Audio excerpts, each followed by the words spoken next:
യേശുവിൽ പ്രിയപ്പെട്ടവരെ, ഏകദേശം 5000-ഓളം പുരുഷന്മാരും സ്ത്രീകളും കുട്ടികളുമാണ് ഈശോയുടെ പ്രസംഗം കേൾക്കുവാൻ വിജനപ്രദേശത്ത് എത്തിയത്. നേരം വൈകുമ്പോൾ അവർക്ക് വിശക്കുന്നു, അവർക്ക് എന്തെങ്കിലും ഭക്ഷിക്കാൻ കൊടുക്കണമെന്ന് ഈശോ തന്നെ ശിഷ്യന്മാരോട് ആവശ്യപ്പെടുകയാണ്.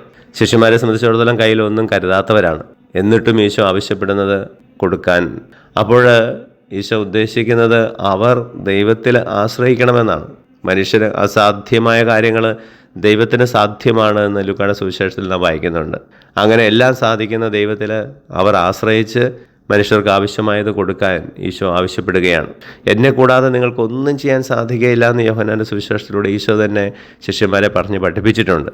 അപ്പോൾ അങ്ങനെ നമ്മുടെ ജീവിതത്തിൽ ഒത്തിരി അസാധ്യതകളുടെ നടുവിൽ നാം ജീവിക്കുമ്പോൾ എല്ലാം സാധിക്കുന്ന ദൈവത്തിൽ എപ്പോഴും ആശ്രയിച്ച് ജീവിക്കുവാൻ നമുക്ക് സാധിക്കണം. ഞങ്ങളുടെ രക്ഷകനും നാഥനുമായ ഈശോയെ, ഞങ്ങളെ അനുഗ്രഹിക്കുമാറാകണമേ, ഇപ്പോഴും എപ്പോഴും എന്നേക്കും. ആമേൻ.